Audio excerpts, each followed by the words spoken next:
The news is live on Joy 99.7 FM in Accra. The bulletin is also live on Love 99.5 FM in Kumasi and over 30 affiliates across the country and around the world at myjoyonline.com. Coming up, the race against time to convince the NDC to sign a peace pact as the Peace Council initiates desperate moves to engage with the main opposition party after its national chairman declared they will never endorse a peace agreement ahead of the 2024 elections. Let me say categorically that I did not bribe any member of us, or I have not asked them to bring.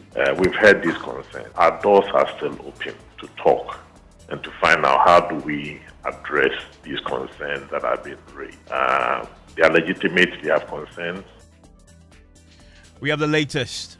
And also, the NPP running mate Marty Opoku Prempeh is back on John Dramani Mahama's radar as the NDC flag bearer launches scathing attack on the Menchia South MP, describing him as arrogant and disrespecting of the late President Atamil. And somehow he even forgot Professor Mills's name. And then he said, Bakuna Wewuno, that one who died. I mean, how can you talk like this? Very disrespectful, very insulting. Arrogance is like pregnancy. Whatever you do, it will come out. Meanwhile, the governing NPP and opposition NDC lock horns at Joy News' Ghana Connect Town Hall meeting in Osu as they seek to convince the electorate about their programs and policies.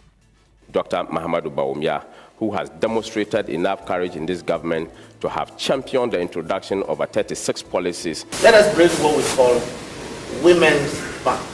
And this women's bank is not discriminatory, but they're supposed to cushion women. Stay with us because we'll also hear from voters who have been questioning the policies of the political parties. What plans do they have for elderly health? And tied to that is the LEAP project. If you see the amount that is paid to the elderly, or those who are disabled, it's minimal. On top of that too, it is being paid 2 months. Plus, in the first episode of our Constituency Lens Election Headquarters series, we'll pitch camp in Ashaman constituency, where it is a battle for the hearts and minds of constituents. We'll highlight the key issues and hear from the candidates. And in business, enterprises want government to do more to sustain inflation rate decline to soon reach the single-digit target. Sports FC Samatex confident of a good result in their tough CAF Champions League tie against Cameroonian champions Victoria United. And much later, Public Accounts Committee calls for further investigation into how former employee of New Times Corporation forged receipts to embezzle over 100,000 cedis in 2 years. She tore the receipts and kept them, and then some of the monies too were not banked, and even some of the whole receipts could also not be found. Well, stay with us for the details of all these stories and more here on Newsnight. Tonight, it is now a desperate race against time to convince the NDC to sign a peace pact ahead of the December 7 general election. The Peace Council has tonight initiated urgent moves to engage with the main opposition party after its national chairman, Johnson Asiedu Nketia, declared they will never endorse any peace agreement ahead of the elections. Well, Mr. Asiedu Nketia directly warned the National Peace Council and the Council of State that it will not be disturbed with calls to sign peace declarations, among others, if the early warning signs of electoral violence are not dealt with immediately. Listen to him speaking to me on PM Express last night. The declaration don't mean anything to us. A peace declaration? Mm-hmm. It doesn't mean anything to you? It doesn't mean anything to us because all previous declarations have not been adhered to, and those declarations have not solved any problem. If you allow violence to be brewed, you have violence, whether you sign declaration or not. And so that is why, for more than a year ago, I started talking about the need for us to remove the building blocks for violent elections. So at any stage, when something is happening, I call on those who in future will call us to sign declarations to speak up so that we stop this particular thing from happening. Otherwise, if you allow all those things to build up, and you say that, let us go and play peace football match, let us sign declaration, let us do this with the hope that we will get a peaceful election. Peaceful election will not happen because we did all this in 2020. Council of State, Peace Council, everybody was involved, signing declarations left, right, center. The 2020 election turned out to be the most violent elections in the whole of the Fourth Republic. Well, Evans, the National Peace Council has been responding to the NDC. It says it will continue to engage directly with the NDC to resolve their concerns. Chairman of the National Peace Council, Reverend Ernest Edujemfi, says the NDC's decision not to sign any peace declaration will also not necessarily lead to violence. In the first place, I wouldn't say that just saying that they will not sign the peace pact is a seed for violence. I think these are the initial concerns. And for us as a council, as a body that does negotiation and mediation, we've heard these concerns. Our doors are still open to talk and to find out how do we address these concerns that have been raised. They are legitimate, they have concerns. We have set up a medium by which we meet with the parties to discuss issues, to determine what is the best way forward. And so if the NDC has concerns, we want to hear them. We set up a meeting with them to listen to what their concerns are. And we'll see how we can go forward with that. Let's get more on this. Let's bring in George Amo, is Executive Secretary of the National Peace Council. Also joining us is Reverend Father Michael Kweku. He's a Director, Governance, Justice and Peace at the Ghana Catholic Bishops Conference. And you may have heard there that John Student Kitia directly mentions the Catholic Bishops Conference too. Ms. Amo, thanks for your time here on Newsnight. So we've heard the NDC's position on this particular matter. I'm curious, in your interactions with the other political parties, are you getting traction? Are they buying to the need to sit down and sign a pact? Yeah, thank you very much, Evans, and greetings to Father and all those who are listening to your big medium, Joy FM. Yes, but I have listened to the chairman, my uncle, Johnson Asibin Katia. I didn't hear him say that the NDC was not going to sign the peace pact. I did that interview yesterday, and he was very categorical on the show. Did he say that NDC is not going to sign? Yes, he says that's not something that they will do because of the many concerns that he laid bare, including the fact that the Peace Council itself, you failed to speak on a host of issues, including recruitment into the security services, he says, have been politicized, including victimization of their members through the courts, and that until you do these, they will not sign. Yes, I will. I have heard concerns, and like the chairman indicated, already we have taken steps after the 2020 elections in various areas to ensure we create the necessary environment for discourse or a dialogue to take place so that we are able to address differences that exist, either in the parties or inter-party, issues.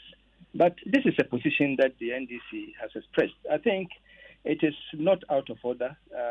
Those of us in the field of peace and conflict, etc. It's a position.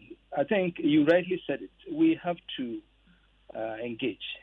And like the chairman said, the doors are open. We have established a political party, a platform, since the last elections.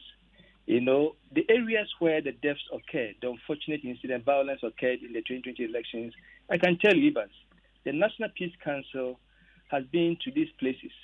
5 constituencies I can easily remember: Sablugu, Odududio, Uchu Senya, Techiman. The Peace Council has been in these areas not less than 2 occasions.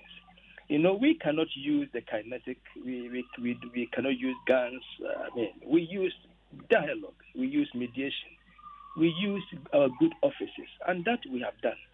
And we continue to do that. Even today, we've set up a code of conduct committee. Today, the committee met. It is composed of people from NDC, MPP, our minor political parties were represented. Other civil society groups were there, and we are trying. We are doing all that we can. And my uncle, as said in Katia, knows very well that we mean very well. And so it's a position they've espoused.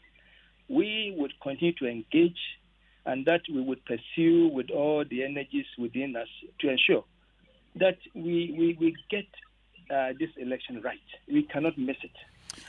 So I would want to assure the NDC, the chairman has said, I'm adding to that we will continue to engage. The issues the chairman has raised are legitimate. We can't brush them away. Do you then accept on that? Once you say it's legitimate, and I heard the chairman also make the same point. He cites issues that are quite live even today, including the recruitment into the security services. We've heard the Interior Minister actually also respond to that. He says, for example, that the National Peace Council, you've been quiet on that. He says the Catholic Bishops' Conference, you haven't spoken to those concerns.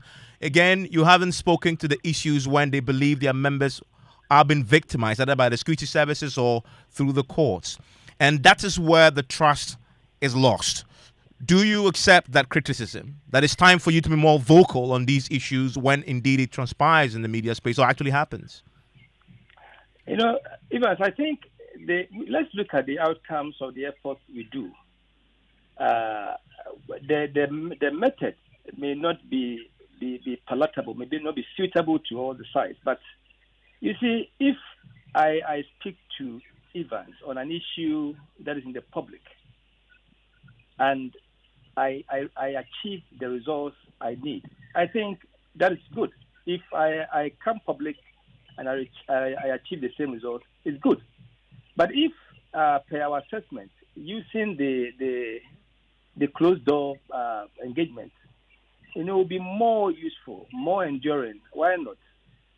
So we have done, I think Uncle Asidin Kata would agree that we have done a lot behind the scenes to ensure we get all the parties, to agree on some difficult thorny issues. Specifically, though, on this subject of the alleged partisan recruitments into the security services, have you engaged on it?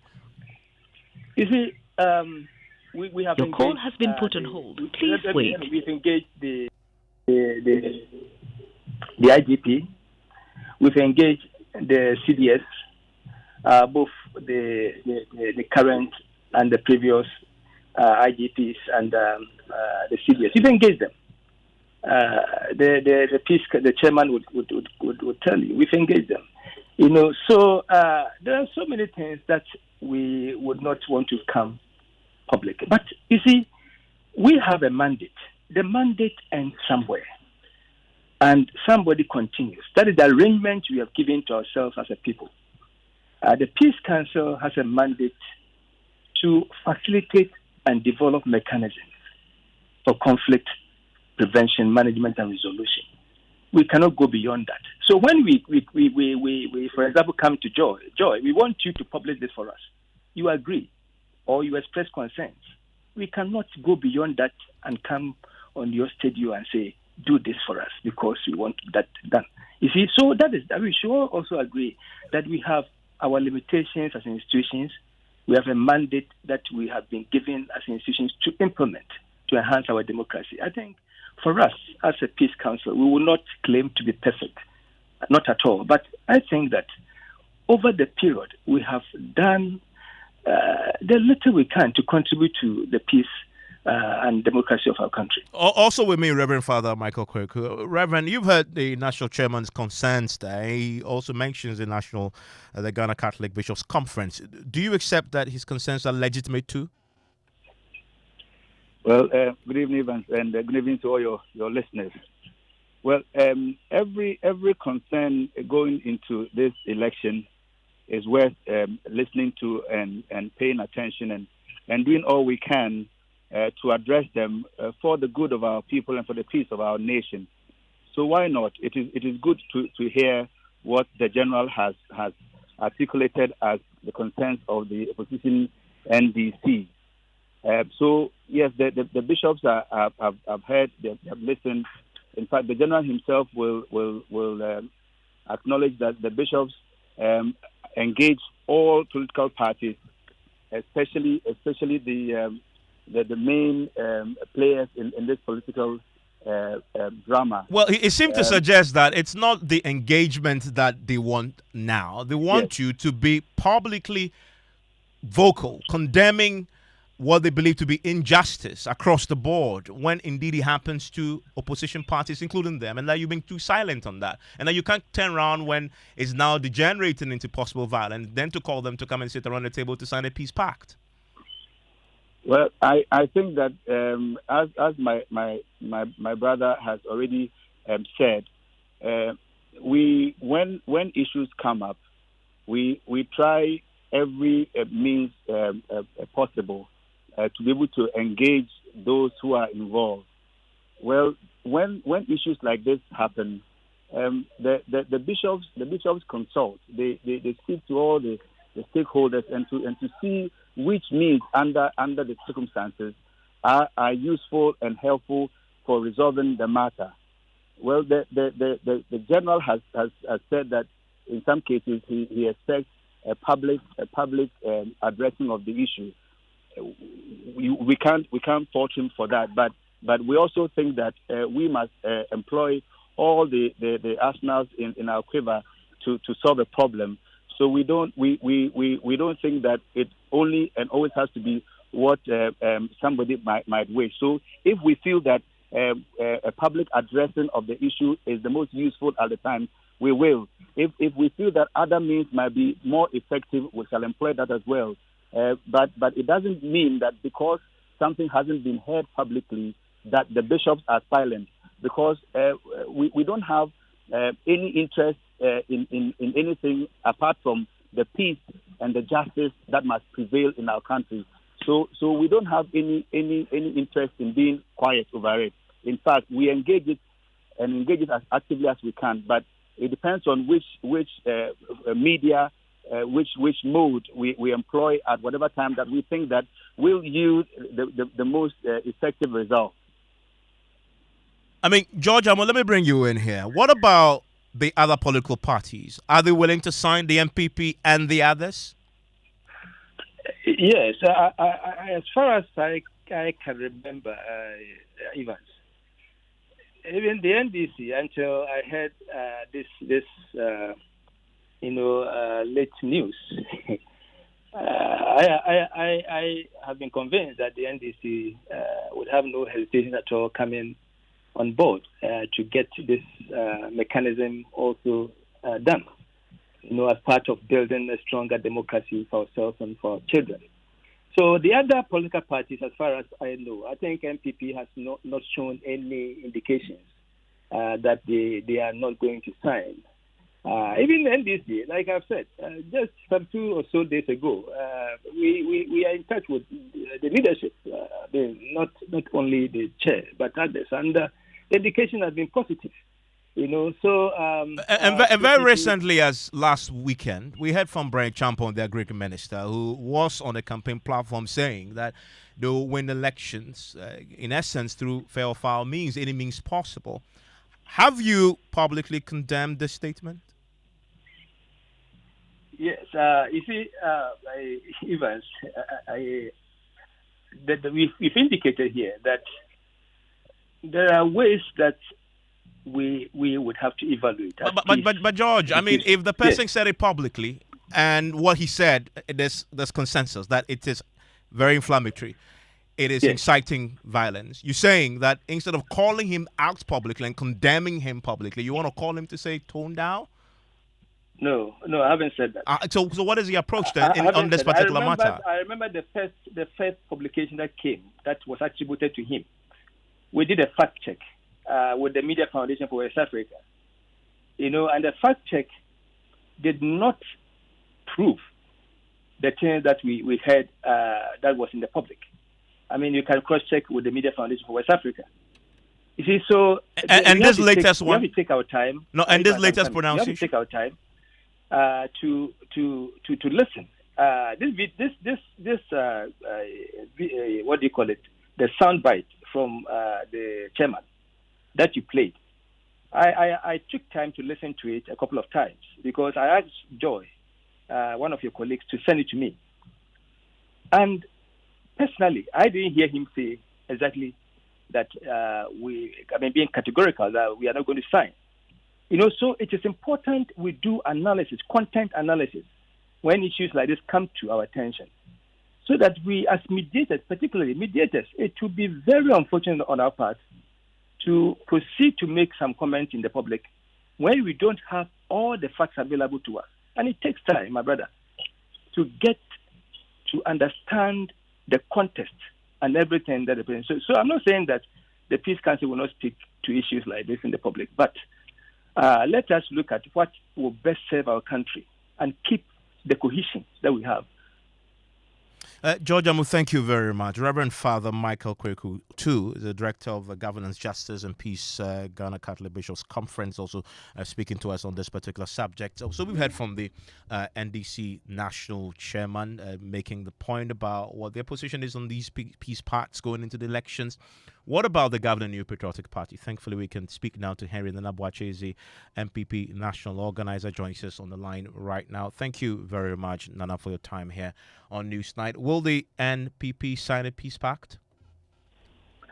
Hello, Evans. Good evening. Great to have you. Oh, thank you very much. I think that, Evans, we have shown pleasant commitment over the years. In 2008, if you recall, we were part of the peace declaration in Kumasi. In 2012, we were also part of the peace accord in Kumasi. In 2016, we were also part of the peace pact in Accra. In 2020, we were also part of the presidential elections peace pact in Accra as well. And we exhibited pleasant commitment in all of these occasions. It's unfortunate the NDC is saying that they will not sign, frankly speaking. And I think that all of us must condemn this reckless statement, this violent stoking statement from the national chairman. What is violence talking about? That they have real concerns. In fact, the Peace Council and the Catholic Bishops Evans, this is something. Concerns are legitimate. Evans, this is something even your media establishment should not even condone at all. Look, that is why I've said that we've had these processes 4 times. That is what I can even remember. 4 times. In 2008, we were in power then. We signed. We lost the elections. In 2012, we were in opposition. We lost the elections. In 2016, we were in opposition. In fact, even in 2016, there was another important occasion where even the Otumfo also put together this wonderful program. He invited all presidential aspirants. And Nana Addo Dankwa Akufo-Addo, our presidential candidate then, signed. So what happened? What has occasioned this reckless statement from the national chairman of the NDC? Well, his point is obvious. He says in this interview that a few things, that there have been, he alleges, illegal partisan recruitments into the service. Those championing the Peace Pact, the Peace Council and others, haven't spoken about it. He mentions the killing of 8 people in the last elections. He says nothing has happened to it. And then the Peace Council and others aren't pushing for justice for those people. And yet, he says, these same agencies are now calling them to sign a peace pact. And that's why they will not sit and not consider it at this point.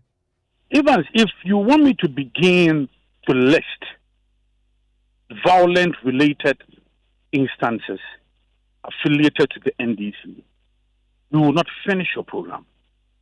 Triponi is a clear example.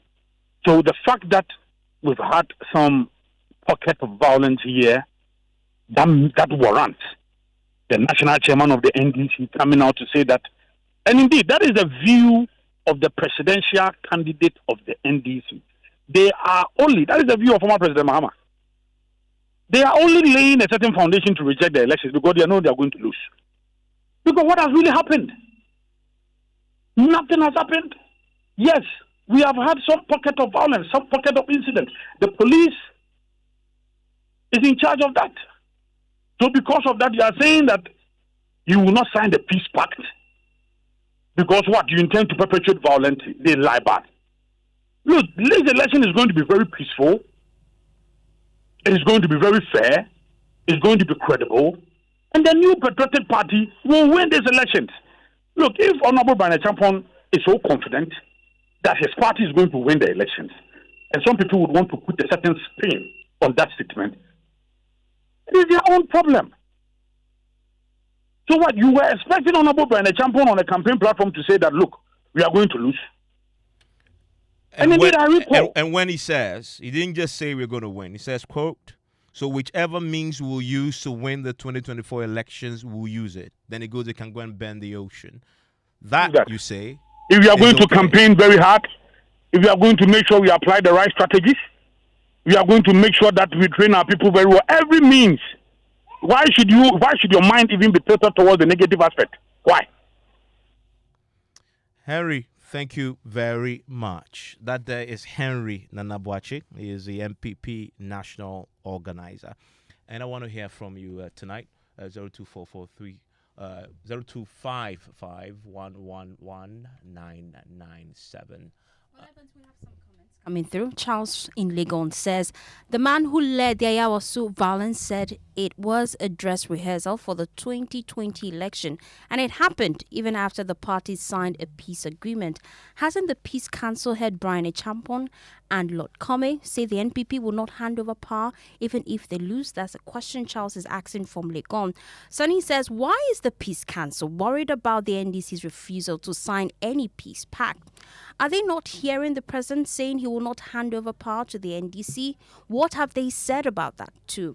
BB in North K says it is more dangerous when institutions of trust, who we call leaders and are supposed to fight for us, fail to act, and this kills the trust repose in them. Some comments we have on social media. You can also share yours with us, and we'll read them here on Newsnight. This is your election headquarters.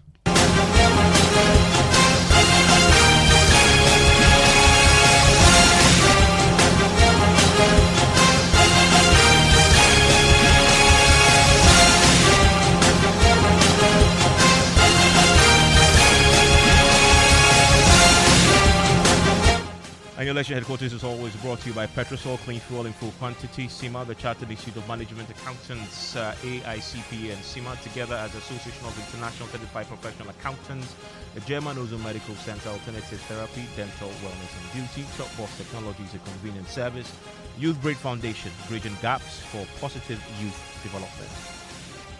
Flag bearer John Dramani Mahama is turning up the heat on MPP running mate Dr. Matthew Poku-Prempeh, accusing him of arrogance and disrespecting the late former President John Evans Atta Mills. Well, this comes barely 24 hours, Mahama said Dr. Poku-Prempeh has questions to answer regarding the Dachi bonds he spearheaded. While speaking during a ceremony and community engagement at Adaklu constituency, John Mahama noted that despite the Asantehini's counsel to the MPP running mate, he continues to disrespect past leaders. The running mate for MPP, when they went and introduced him to Otumfuo, Otumfuo said, oh, we brought you up because you are part of the Menchia Palace. And we know we brought you up well. But we hear you are arrogant. We hope that you prove people wrong. As soon as he left there, not up to 3 hours, he went and said, Mokwa Minkruma no. That's your Kwame Nkrumah. That is a very disrespectful thing to say about the founder of this nation, and especially a founder who is no longer alive. You can insult me because I can respond because I'm alive. But you don't say, in our tradition, you don't say evil things about the dead. You don't disrespect the dead because they are not alive to respond to you. In the past, ghosts were powerful. As he said that Nkrumah's ghost would have knocked him down. But now, the ghosts have all become disarmed. And he can't hide the arrogance. I was just watching a video yesterday, and he was talking about the past president. He said Rawlings And he said Kufuor. And somehow he even forgot Professor Mills's name. And then he said, Bakuna Wewuno, that one who died. I mean, how can you talk like this? Very disrespectful, very insulting. Bakuna Wewuno, the one who is dead. Arrogance is like pregnancy. Whatever you do, it will come out. Well, thankfully, we have Fifi Boafo, his spokesperson for Martin Opoku Prempeh. He joins us here on Newsnight. Fifi, thank you for your time. Well, this is not the first time the character of the NPP running mate has come into question. This time, John Dramani Mahama is one raising questions about it. How do you respond to it? Thanks for the opportunity, MFA. But certainly, Mr. Mahama is not the model for temperate language. Is it the same John Mahama who referred to our chimps as their chimps like our boys? Is it the same John Mahama who referred to Martin Amidu, his senior, as stupid? Is it the same John Mahama who called people baloney? Certainly, he is not a model for temperate language. But yes, as human, there may be times you'll get something wrong. That is for you to do an assessment and then realize that what you did was either wrong or right, and you correct your way. Dr. Prempeh said something about our former president. He realized that what he said did not go down well. He issued a statement. Beyond that, the chief of Nkrofo came out to say that they wish that he'll come over, apologize in person. He went to Nkrofo, apologized, and said that, well, he did not mean what he said. That is someone who admits that he's human, and when he gets something wrong, he will apologize. Not a person, when he gets something wrong, he will say that the people who are asking questions about what he has said, probably their understanding or their level of education is not the standard of him to appreciate the things he's saying. So certainly, if we're talking about someone who shows respect, someone who is not arrogant, the model obviously is not our former president, John Mahama. But this is coming barely 24 hours after Mahama also said that Opoku Prempeh has questions to answer regarding the Dachi bond, which he spearheaded. Aren't you worried? Well, it's interesting to realize that the former president, who is a presidential candidate, is rather spending time talking about a running mate instead of talking about the flag bearer or the presidential candidate of the MPP, Dr. Mahmoud Bawumia.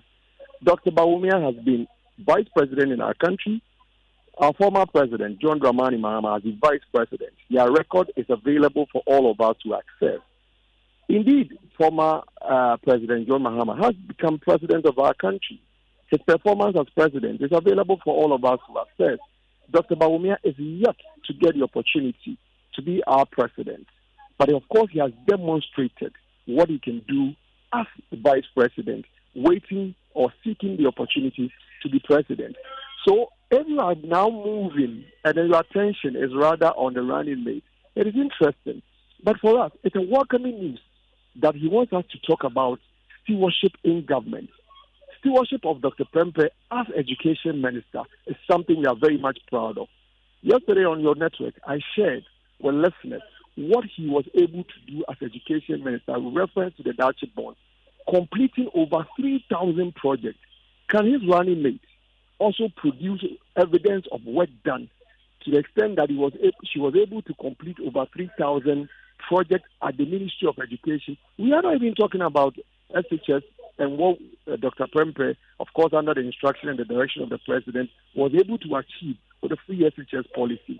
And he wants us to talk about performance, delivery, the performance of NAPO as Minister of Education, the performance of NAPO as Minister of Energy. It's there for all of us to assess. But if we are to talk about persons and how they carry themselves, I wish to repeat, former President John Mahama is not a model for temperate language. Thank you so much, Fifi Boafo, spokesperson for Martin Opoku Prempeh. You're still live here on Newsnight. It's on Joy 99.7 FM. Still ahead in the first episode of our Constituency Lens Election Headquarters series. We'll pitch camp in the Ashaiman constituency, where it is a battle for the hearts and minds of constituents. We'll highlight the key issues and hear from the candidates. What's going to inform my vote in 2024? Maybe I might not even vote because the road in Ashama, I don't know whether we are part of Ghana or not. George Wafe is here, though, with business. Hello, George. Hi, Evans. And the Kamina businesses want government to do more to sustain inflation rate decline as soon as to reach that single-digit target. And Quantum Energy refuses foreign ownership claims as it stresses investment in domestic LPG infrastructure to help government implement the cylinder recirculation model. The business news on Newsnight is brought to you by MTN Business. Welcome to the new world of business. Kingdom Books and Stationery, Syntax Tanks, and Pepsodent Herbal and Charcoal. You're welcome back to Business on Newsnight. Now, businesses have indicated that a lot more is expected from government to help sustain the recent slowdown in inflation. The rate has dropped consistently from March this year to 20.9% in June, the lowest in 3 years. But some of these firms have argued that some high level of fiscal discipline is still needed to fast-track the process to get us to that single-digit target soon. Mark Bedua-Boaji is Chief Executive of the National Chamber of Commerce and Industry. Inflation in any way is not good for any economy. High inflation affects the private sector, affects consumers, it affects investors. I also think that 20.9 is also relatively high. Looking at the inflation of other countries around us and the fact that we have a target, the central bank inflation target is 8 plus or minus 2. 20.9 for me is also way above the target. So I think that we should work towards bringing it lower, some way, somehow close to the target, because it's assumed that is the optimal inflation rate that will help businesses, that will help consumers and also the economy. So whatever policy that we are putting in place, we've seen signs that is working and we need to work hard. I have said that the way to fight our inflation is not only monetary, it has also the fiscal aspect of it. It's only when we complement these two policies that we'll be able to achieve the needed result. Mark Bedua-Boaji is Chief Executive of the Ghana National Chamber of Commerce and Industry. Now, financial economist Professor Lord Mensah is pushing back on proposals with the Bank of Ghana to move quickly and cut the policy rate. Now, this follows the significant drop in inflation over the past months from March to July this year. The Chamber of Commerce has been leading the charge following these developments and is blaming or pushing ahead to ensure that that could impact on the cost of credit. But Professor Lord Mensah says that we should be careful about what we wish for. Bank of Ghana is also being careful. Because this downward trends in inflation that we are witnessing may not be the true reflection of the inflation numbers if we should assume, our debt payment risk ahead, if they should respond, contemporaneously to the inflation, downward trend. The reason why I'm saying this is that, you see, whatever we are talking about when it comes to inflation is mainly driven by exchange rate, stability in exchange rate. And why we see the stability in exchange rate is as a result of our debt suspension. And so if you resume your debt suspension, what happens to these numbers? So, if at the time that, inflation has dropped to a point and Bank of Ghana corresponds, when it turns up that we resume our debt and inflation start going up, they may have to increase, the policy rate again. So they're also being careful and tactical as to the rate at which they react when inflation drops. Financial economist Professor Lord Mensah. Now, Quantum, Sage and Arch holders have all refuted assertions that it is a foreign company. They've argued this in a press statement, saying that the Ghanaian is a Ghanaian-owned company that have invested heavily in Ghana's LPG infrastructure to help government implement the cylinder recirculation module. There is more in this report. Clarifying its ownership structure, Quantum vehemently denied recent media report mischaracterizing it as a foreign entity. The company pointed out that it is a homegrown business with a deep-rooted commitment to the nation and active participation in the government's cylinder recirculation model. It explained that it is a 100% Ghanaian-owned entity, directly employing over 2,000 Ghanaians and have been active in Ghana's petroleum sector since 2009. The company emphasized its vertical integration within the petroleum downstream value chain, a structure permitted by the existing regulatory framework by the National Petroleum Authority. It added that key aspect of its operation is to support the cylinder recirculation model, a government initiative to increase LPG penetration and improve safety. And that is a Business Desk report. Now, the Ghana Mine Workers Union have raised concerns about the continuous abuse of workers' rights by employers, particularly the foreign companies. Speaking to Joy Business at this first half-year meeting in Accra, General Secretary of the Ghana Mine Workers Union, Mohamed Abdul Ghana, called for a relook of the mining labour market to ensure sustainability and security of the sector. Workers' rights, terrible. And I have enumerated the fact that today, the right to form and join a union is challenged. And it's challenged primarily because the labor market has practically been decimated. I refer to the fact that from 2017 up until date, and that is the period of the sitting president, businesses have become so fragmented. The production chains have become so fragmented, all in the name of localization or local content. I mean, the asset is yours. You are saying that you want an affirmative action policy targeting your local people when the asset is yours, and for that matter they should depend on the crumbs. We as local entities just should depend on the crumbs. We can't go for the core. Government cannot intervene more robustly to bring on board private people who are Ghanaians to run the sector. All we have to depend on is little contracts down the value chain. General Secretary of the Ghana Mine Workers Union, Mohamed Abdul Ghana, to the stock market. If you were a shareholder in Bensu Oil Palm Plantation, it was up by 3 pesos today to close at 23 Ghana cedis, 10 pesos. That of Enterprise Group was also up by 10 pesos to close at 1 Ghana cedi, 65 pesos. If you are a shareholder of Unilever Ghana, it was up by 50 pesos to close at 16 Ghana cedis. And that's all for business on Newsnight. Well, thank you. Time now for sports as well. Yeah, hello, Festina. Well, some update from Ghana's team in the CAF Champions League FC Summertex, and they will be put to the test come this weekend as they embark on their first ever CAF Champions League campaign with a clash against Cameroonian champions Victoria United. The Summertex riding high on the euphoria of their maiden Ghana Premier League campaign. Well, Summertex will be facing Cameroon champions Victoria United come this weekend, and they will be hoping to ride on the success from the Ghana Premier League. Now, the match which will be played in Cameroon is expected to be a fiercely contested affair. Well, here is team captain Enoch Boate. Victoria United, you barely know them. And is playing with a side that you barely know them. It's going to be a difficult task. But then our coaches are working so hard. And then I know our first leg, we are going there for good results, which will. Well, that's team captain Enoch Boatin assuring that they will give their very best and get at least a good result in that first leg. Well, President of the association, Kati Kreku, has backed the team to make Ghana proud.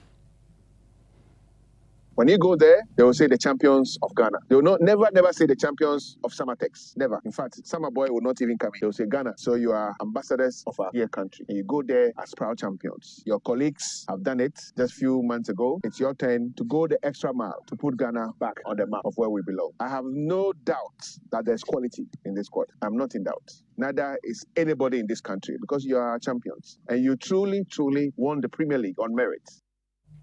That's Kati Kreku there. Well, FC in Sontraman will also be in action in the CAF Confederations Cup. Well, even as the club football has started in La Liga, and underway is a game between Atletico Bilbao and Getafe. Inaki Williams and his brother Nico Williams are in action, and it's currently 1-1 at halftime. We're still listening to Newsnight. Let's do some other stories now. Evans, the municipal assemblies in Accra have taken a bold step to slash air pollution emission by 30% by 2030 as the city embraces the Breathe Cities initiative. This ambitious move comes in response to silent menace of air pollution, which claims over 28,000 lives annually in Ghana. Evans, shocking. Well, at an event in Accra, stakeholders unveiled plans to deploy a network of sensors to vigilantly monitor pollution hotspots. Beat reporter Michael Ashali has more in the following report.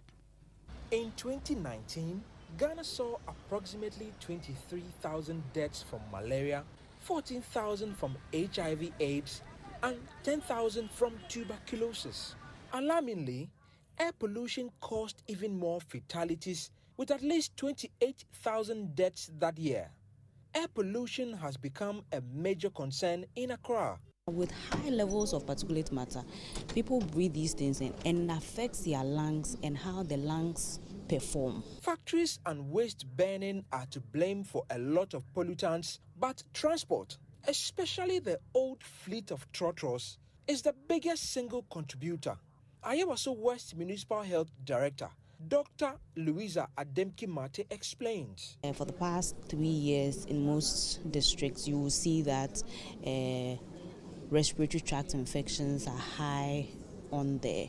Dr. Ademki says vulnerable groups tend to suffer the most. It's just a vicious cycle.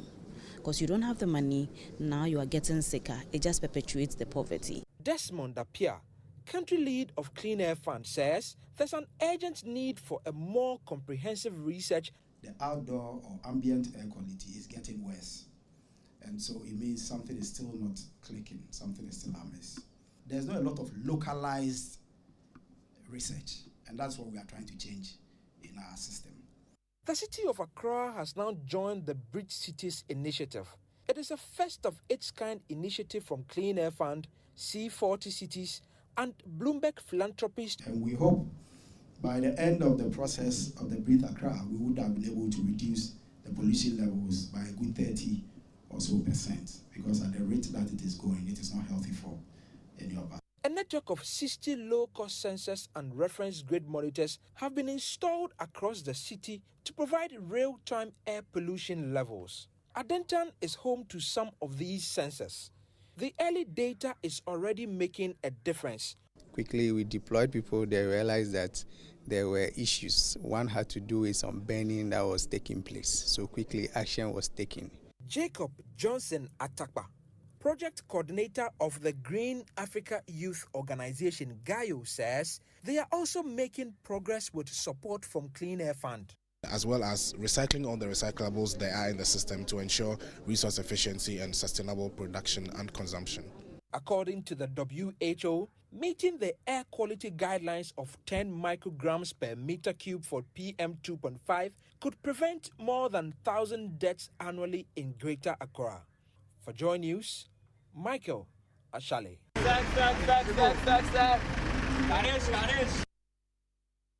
You're still live, your news night is on Joy 99.7 FM. It also happens to be your election headquarters. I want to take you back into the HQ now. Election headquarters is brought to you in partnership with Petrosol, your clean fuel in full quantity. CIMA, the Chartered Institute of Management Accountants, and together, and AC and CMA together as the Association of International Chartered Professional Accountants. Also the German Ozone Medical Center, Alternative Therapy, Dental Wellness and Beauty. Chopbox Technologies, a convenient service. Youth Bridge Foundation, bridging gaps for positive youth development. And we're less than 4 months onto the general elections. The race between the parliamentary aspirants across all 275 constituencies of the country is intensifying. Constituents are making demands, expecting candidates to address their concerns. In our focus on the Ashaiman constituency, we find residents divided over whether to vote, while both the NPP and NDC aspirants believe they deserve to lead. Here's an excerpt from the first episode of our Constituency Lens Election Headquarters series on the Ashaiman constituency. Today we are bringing you a comprehensive overview of the Ashaiman constituency here in the Greater Accra region. This constituency is bedeviled with a number of numerous developmental challenges, ranging from deplorable state of roads, health infrastructure, and overpopulation. So the question we are asking residents today is this: what will inform their votes in the upcoming general election? What's going to inform my vote in 2024? Maybe I might not even vote because the road in Ashama, I don't know whether we are part of Ghana or not. For so many years now, almost 5 years now, this road, they haven't done anything about it. Inadequate educational infrastructure across the constituency is a major concern not only for parents but students as well. Before we come here every morning, the distance from where we are to this place is about, let's say, 3 kilometers. very far. Up to now, Ashama, we are not seeing any development for Ashama. As you can see our market here. We are sitting, we are sleeping. The market is not going. The NPP has a new candidate, an educationist, Justice Kinesal, who comes face to face with the two-term incumbent MP, Ernest Nogbe. The question is, what record are they riding on to get voted? I have chalked a lot of successes by instituting the MP smoke in the municipality, by engaging both private and then public schools in the MP schools, by donation of teaching and learning materials. Born and bred in a place like Ashama, you should be concerned about what goes on in Ashama. I went on to lead school owners, having become a proprietor myself within the area through to the Lashibi Mission Camp area, then went on to win elections to become a leader of school owners across the country. The demand for good roads, a vibrant economy, appreciable social and educational infrastructure, sound healthcare system, among others, are the top issues voters in the Ashaiman constituency would hinge their vote on come December. Fallout from the Joe News' Ghana Connect Town Hall meeting. It was a battle of wits as the governing NPP and the opposition NDC sought to convince voters to buy in their policy proposals ahead of the 2024 general election. NDC's Mustafa Gbande locked horns with the NPP's Haruna Mohammed as the two debated which party's policy proposition was superior to the other and also responded directly to questions from dozens of voters who thronged the Osu Presby Hall here in Accra. Let's listen to some of the questions put to them by the audience, and then we'll come back to get their response. What plans do they have for elderly health? And tied to that is the LEAP project has identified what we call indigent. But you realize there is a lot more older people that are not covered by LEAP, either through their health or whatever. The linkage. Now the leave, if you see the amount that is paid to the elderly or those who are disabled, is minimal. On top of that too, it is being paid 2 months. That is, if we are supposed to be paid August, September, we are not going to get anything unless October. Some are being paid 260, some are being paid 300 and what have you. But my concern is I'm putting to the various parties. What are they going to do, especially the payment? And I'm sure we all believe that in Ghana we have inadequate health facilities at the community and the national level. And then I understand now home health care is something that is becoming prominent, as well as telemedicine. So I want to find out as political parties, what can they do to regulate home health care and telemedicine? I would like to know from our gentlemen what the various parties are going to do in terms of health in the area of the numerous chiefs compounds that we have across the country. Well, Evans, the political parties have been responding to their questions, the NDC, Mustafa Gbande, and the MPP's Haruna Mohammed. Initiated the abandonment and abolishment of nurses' allowance. The rationale was so that we can save money, increase the number of nurses that can be trained at a particular time, so that we don't go into, say, the budgetary constraints only can train 1,000 nurses, where we need 2,000 nurses. If we save that allowance, we'll train 2,000 nurses. Every village can have a CHIPS compound. At the same time, what the nurses do is that government gives them a loan whilst they are in school, so that when you start working, you pay back the loan. That was the rationale for that. And it is supposed to make sure that we're able to decentralize healthcare and make it very accessible to the ordinary Ghanaian who are disadvantaged and deprived. Construction of CHIPS compounds, but the abandonment and non-usage of some of these facilities where essentially workers are inadequate or even non-existent. And then the second part of his question was about lack of refrigerations at these particular centers. CHIPS compounds constructions have never been abandoned, not directly to him, but to correct my brother here, was being developed and open up to communities and villages who hitherto would have to go a longer distance to access healthcare services. And the Ghana Connect Town Hall, the Citizens Manifesto, was done in partnership with Send Ghana. And that's it for News Night tonight. My name is Evan Smith. I'm Faustina Safo.